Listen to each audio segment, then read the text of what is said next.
ಮಂಗಳ ಮಸ್ತು ಮಾಧವರೇ, ಹೇಗೆ ನಡೆದಿದೆ ನಿನ್ನ ನಾಟಕ ಸರ್ಪ ಪ್ರೇರಣೆ? ಚೆನ್ನಾಗಿ ಕಟ್ಟಿದೆಯೇ ಸರ್ಪಭೂಷಣೆ. ಏನು ಮಾಯೆ ನಾಟಕ ನಿನ್ನದು ನೀಲಾಂಗದನೆ.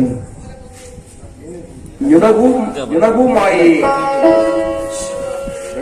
ನಿನಗೂ ಆಶ್ಚರ್ಯ ಏನಿಲ್ಲ ಕಂಠನೆ. ಆ ಮಹಾ ಮಾಯೆಯನ್ನು ಮದುವೆ ಮಾಡಿಕೊಂಡ ಮಹಾ ಮಾಯಾವಿಗೂ ಆಶ್ಚರ್ಯವೇ? ಆ ಮಾಯೆಯ ನಾರಾಯಣಿ ನಿನ್ನಕ್ಕ ನಾರಾಯಣ. ನಂದ ಅಕ್ಕನ ಕಿವಿ ಚುಚ್ಚಿರ ನೀನಂತಹ ಅಕ್ಕ ಸಾಲಿಗನು. ನಿನ್ನಕ್ಕನನ್ನು ದಕ್ಕಿಸಿಕೊಳ್ಳಬೇಕಾದರೆ ಎರಡು ಕಣ್ಣುಗಳಿಂದಾಗದೆಂದು ಮೂರನೇ ಕಣ್ಣೊಂದು ಹಣೆಯಲ್ಲಿ ಒತ್ತುಕೊಂಡು ಮುಕ್ಕಣ್ಣ ಎಂದು ಕರೆಸಿಕೊಳ್ಳಬೇಕಾಯಿತು. ಇರಲಿ ಹರಿ, ಆ ಶಿವನನ್ನು ಬಿಟ್ಟು ಈ ವೈಸಪ್ಪಾಯನ ಸರಸಿಯ ಬಳಿ ಬಂದುತ್ತೇಕೆ? ಅಯ್ಯೋ ಪಾಪ, ಏನೊಂದು ಹರಿಯದ ಮಹಾತ್ಮನು. ಇರಲಿ, ತಾವು ತಮ್ಮ ತಾಳವನ್ನು ಬಿಟ್ಟು ಬಂದಿರೇಕಿಲ್ಲಿ? ಅಬ್ಬಾ, ತಿಳಿದಿಲ್ಲದ ಬಲ್ಲನು.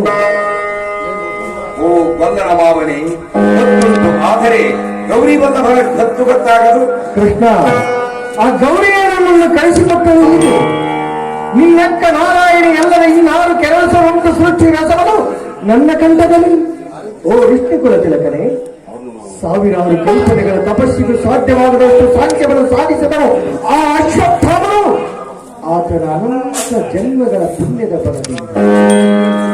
ಆತನೀಗ ತಪ್ತ ತೇಜ ಪಿಂಡಾಂಡ, ಆ ತಪ್ತ ತೇಜ ಪಿಂಡಾಂಡದಿಂದ ಹೊರಹೊಮ್ಮುವವು ತಪನ ಕಿರಣಗಳು ಪಡೆದವು ಕೈಲಾಸವಾಗಿ ತುಂಬಿಕೊಂಡಿತು ತಪಸ್ಸಿನ ತಪನ ಶಾಲೆ. ಆದ್ದರಿಂದ ಕೈಹಿರೋ ಎನ್ನನ್ನು ಗಿರಿಯೇ ಅಶ್ವತ್ಥಾಮನಿಗೆ ವರಪ್ರದಾನ ಮಾಡಿದ್ದು. ಓ ನಂದಿವಾಹನನಿ, ಈ ಯಾವ ವರಪ್ರದಾನ ಮಾಡಲಿವೆ ಆ ಅಶ್ವತ್ಥಾಮನಿಗೆ? ಕೃಷ್ಣ, ದೇವದಾನವರು ಗಂಧರ್ವ ಕಿಂಪುರುಷರು ಮತ್ತಿನ ಮಾನವರು ಅವರಿಂದಲೂ ಸೋಲು ಬಾರುವಿರಲೆಂದು ವರಪ್ರದಾನ ಮಾಡುವ ಅಶ್ವತ್ಥಾಮ. ಸರಣಿ ಕೆಡಸದಿರು ನನ್ನ ಉಗ್ರನಾಟಕವನ್ನು.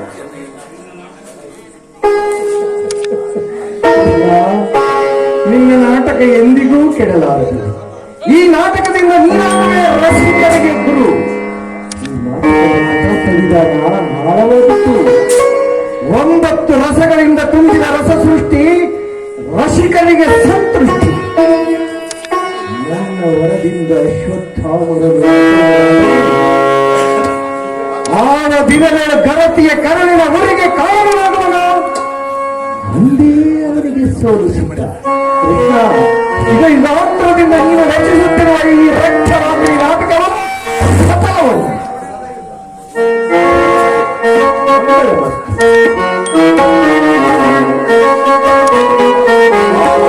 ಗರತಿಯ ಕರಳನಿಗೆ ಕಾರಣನಾಗುವನು ಅಂದೇ ಸೋಲಿಸಿದ್ದ ಅಶ್ವತ್ಥಾಮ ನಿನಗೆ ಪರಮಾತ್ಮ ನಿನ್ನ ಇಚ್ಛೆಯಂತೆ ನಡೆಯಲಿ.